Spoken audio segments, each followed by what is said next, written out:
കഴിഞ്ഞ ദിവസം അന്തരിച്ച എടവണ്ണ സ്വദേശി PV ഷാനവാസിന്റെ വിയോഗത്തിൽ എടവണ്ണയിൽ അനുശോചന യോഗം ചേർന്നു.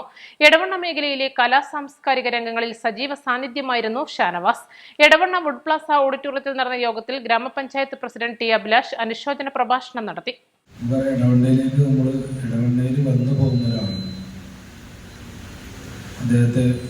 എവിടെയെങ്കിലും വെച്ചൊന്നും കാണാതിരിക്കില്ല. അങ്ങാടിൻ്റെ എവിടെയെങ്കിലും വെച്ച് ഈ എടവണ്ണ അങ്ങാടിയിൽ നിറസാന്നിധ്യം എന്ന് പറയുന്നത് യാഥാർത്ഥ്യമാകുന്നത് ഷാനവാസിനെ പറ്റി പറയുന്നതാണ്.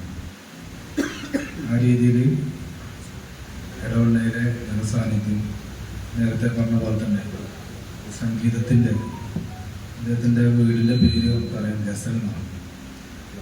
അത് അദ്ദേഹം നല്ലൊരു ഗായകനാണ് എന്നുള്ളത് എനിക്ക് തോന്നിയിട്ടില്ല. പക്ഷെ എവിടെ സംഗീത വേദിയുള്ള അദ്ദേഹം അവിടെ ഉണ്ടാവും. ഒരു കേൾവിക്കാരനായിട്ടല്ല, അതിൽ ഇടപെട്ടുകൊണ്ട് ആ സംഗീത പരിപാടി മുഴുവൻ കഴിയുന്നവരെ ആ ഭാഗത്ത് സംഗീതവും സാഹിത്യവും ഒക്കെ. PV ഷാനവാസിന്റെ വിയോഗം എടവണ്ണക്കാർക്ക് ഉൾക്കൊള്ളാവുന്നതിലും അപ്പുറമായിരുന്നു. എടവണ്ണയിലെ മരണവാർത്ത എന്ന വാട്സാപ്പ് കൂട്ടായ്മയുടെ അഡ്മിൻ കൂടിയായിരുന്നു PV ഷാനവാസ്. കർമ്മരംഗത്തു നിന്നാണ് അദ്ദേഹത്തിന്റെ മരണമെന്നും പറയാം. മമ്പാട്ട് നിര്യാതനായ അഹമ്മദ് കുട്ടി എന്ന നാണ്യാപ്പിയുടെ മരണവാർത്ത ഷാനവാസ് ഗ്രൂപ്പിലിട്ടിരുന്നു. വൈകാതെ ഷാനവാസിന് നെഞ്ചുവേദന അനുഭവപ്പെട്ടു. ആശുപത്രിയിലെത്തിച്ചെങ്കിലും രക്ഷിക്കാനായില്ല. സംഗീത പ്രതിഭകളുമായി അടുപ്പം പുലർത്താൻ എന്നും ശ്രദ്ധ പുലർത്തി. അവരെ നേരിൽ കാണാൻ യാത്രകളും. പ്രശസ്ത പാട്ടെഴുത്തുകാരനായ രവി മേനോന്റെ പുസ്തകങ്ങളെല്ലാം വാങ്ങി സൂക്ഷിക്കുമായിരുന്നു അദ്ദേഹം. രവി മേനോനുമായി പലവട്ടം കൂടിക്കാഴ്ചയും നടത്തി.